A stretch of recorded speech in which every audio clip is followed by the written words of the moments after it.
Hello friends, नमस्कार। मैं kite जोरेस मिठाई वाला अलर्ट सिटीजन्स ग्रुप मुंबई से आशा करता हूं कि आप सभी खुशहाल होंगे। लेकिन हमारी मुंबई करों की खुशहाली के रास्ते में हमारी रेलवे अति आवश्यक सेवा आ चुकी है। जी हाँ, मुंबई रेलवे, मुंबई लोकल, जो मुंबई की लाइफलाइन भी कहलाती है, मैं उसी के बारे में बात कर रहा हूँ। कुछ मुंबई करों की शिकायतों पर हम रेलवे के उच्च अधिकारियों से भी मिले और उनसे भी ये मुद्दे पर वार्तालाप किया, इस प्रॉब्लम को डिस्कस किया।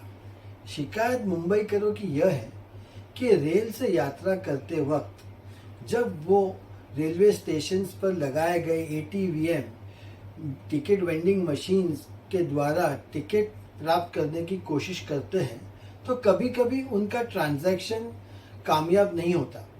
ऑनलाइन पेमेंट करने के बावजूद, उनके अकाउंट से पैसे कटने के बावजूद भी वहाँ से टिकट नहीं प्राप्त होती। फिर उन्हें टिकट विंडोज़ पर जाके रेलवे के कर्मचारियों को बोलना पड़ता है। वो कर्मचारी आके वेंडिंग मशीन को चेक करते हैं, अपने अकाउंट्स देखते हैं, या तो फिर उनको रिक्वेस्ट करते हैं कि दोबारा ट्रांजैक्शन कीजिए, नहीं तो फिर उनको फिजिकली टिकट खरीदने के लिए रिक्वेस्ट करते हैं। कुछ यात्री समझते हैं और ये करते हैं, फिर से ट्रांजैक्शन करते हैं या तो कैश देकर टिकट प्राप्त करते हैं। लेकिन दूसरे कुछ यात्री रहते हैं जो उन अधिकारियों से, उन कर्मचारियों से रेलवे के अभद्र व्यवहार करते हैं, उनसे झगड़े करते हैं और उनको बोलते हैं हम दोबारा ट्रांजैक्शन नहीं करेंगे, हमारे अकाउंट से पैसे कटे, हमको आप टिकट कुछ भी करके दीजिए। उनकी भी बात एक तरह से सही है, लेकिन यहाँ पर रेलवे के अधिकारियों को क्या कहना है वो आप सुनिए। उनका यह कहना है कि जो अकाउंट से आपके पैसे डेबिट हुए हैं वो अकाउंट रेलवे के अकाउंट में क्रेडिट भी नहीं हुए, वो पैसे रेलवे के अकाउंट में क्रेडिट नहीं हुए और इस वजह से वो वेंडिंग मशीन टिकट डिस्पैच नहीं करता। और वो पैसे जो भी ऐप द्वारा आप यूज़ करके वो ट्रांजैक्शन कर रहे हैं वो ऐप में फंसे रहते हैं, जो कुछ दिनों के बाद में आपके अकाउंट में फिर से क्रेडिट होंगे। इसी बात की जांच करने के लिए मैं अलर्ट सिटीजन्स ग्रुप से हर रेलवे स्टेशन पर गया और जगह जगह पर मैंने वेरियस ट्रांजैक्शंस किए, देखने के लिए कि कहाँ पर ट्रांजैक्शंस नहीं होता, उसके बाद मेरा एक्सपीरियंस क्या होता है। तो जब मैंने डॉकयार्ड स्टेशन पे मुंबई के ट्रांजैक्शन किया और वहाँ पर मेरा ट्रांजैक्शन फेल हुआ, अकाउंट से पैसे कटने के बावजूद भी वेंडिंग मशीन से टिकट प्राप्त नहीं हुई, तो मैंने वहाँ के टिकट के अधिकारी जो भी कर्मचारी थे उनसे मिला, उनको मैंने मेरी प्रॉब्लम बताई।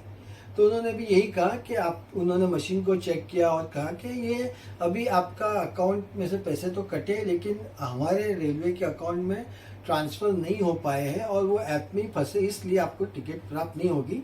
आप प्लीज़ दूसरी टिकट कैश देके खरीद लीजिए या तो फिर से दोबारा ट्रांजैक्शन कीजिए। दोबारा ट्रांजैक्शन करने गया तब भी वो मशीन बराबर से नहीं चल रहा था और वहाँ पे फिर से ट्रांजैक्शन नहीं हुआ, पैसे भी नहीं कटे लेकिन ट्रांजैक्शन भी नहीं हुआ। फिर मैंने कैश देकर टिकट जो भी खरीदनी थी खरीद ली और फिर मैं रुका यह देखने के लिए कि मेरे अकाउंट में क्रेडिट पैसे होते हैं कि नहीं।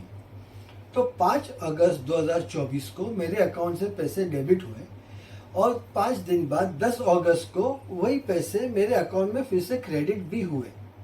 तो उनका कहना जो है वो सही है कि जब अकाउंट में पैसे कटते हैं तो आप रेलवे काउंटर पे जाके उन कर्मचारियों से अभद्र व्यवहार ना करें, उनसे झगड़े ना करें और उनको यह ना कहें कि हमने तो ऑलरेडी पैसे कटवा दिए, आप हमको टिकट अपनी जेब से पैसे डाल के दीजिए। क्योंकि काफ़ी इंस्टेंसेस में उन्होंने एक्सपीरियंस ये भी किया है कि यात्री इतना झगड़ा करते हैं कि वो आखिर में अपनी जेब से पैसे डाल के उनकी पास निकाल देते हैं या तो उनको टिकट भी दे देते हैं और ये पैसे उनको रेलवे से फिर से मिलते नहीं है, ये उनकी जेब से पैसे जाते हैं, वो उनका पर्सनल नुकसान होता है। ये भी कर्मचारी है जो अपनी नौकरी कर रहे हैं, वो कोई बिजनेस तो कर नहीं रहे, लेकिन नुकसान उनको होता है। तो उनकी ये रिक्वेस्ट है, मेरी भी ये रिक्वेस्ट है मेरे एक्सपीरियंस होने के बाद कि आप उनसे झगड़ा ना करें और अभद्र व्यवहार ना करें, बल्कि थोड़ी सब्र रखें, दोबारा ट्रांजैक्शन कीजिए या तो कैश देके टिकट निकाल लीजिए और आपको कुछ दिनों के बाद वो अकाउंट में पैसे क्रेडिट होंगे। अगर वो क्रेडिट नहीं होते तो आप हमसे संपर्क कीजिए, हम फिर से ये मुद्दा लेकर जाएंगे उन अधिकारियों के पास और इस बारे में सल्यूशन की मांग करेंगे। फिलहाल तो आपके जो पैसे कटे हैं वो कुछ दिनों के बाद में आपके अकाउंट में फिर से क्रेडिट होंगे और यही हम आशा करते हैं कि आप आगे चल के किसी से भी झगड़ा ना करें और उन कर्मचारियों को अपना काम करने में सहयोग दें। आशा करता हूँ कि आपको आज का वीडियो अच्छा लगा हो और इससे आपको जानकारी प्राप्त हुई हो। इसे आप ज़्यादा से ज़्यादा फैलाइए और शेयर कीजिए कि दूसरे लोगों को भी काम आए और वो भी इस बात को समझ पाए। Thank you. व्हाट्सएप पे जुड़े रहिए 7738144347। Facebook Zuhair ZUHAIR space QZ, Insta QZOHER। Alert citizens group YouTube channel है, उसे लाइक कीजिए, सब्सक्राइब कीजिए और देखते रहिए। Thank you. जय हिंद, जय महाराष्ट्र।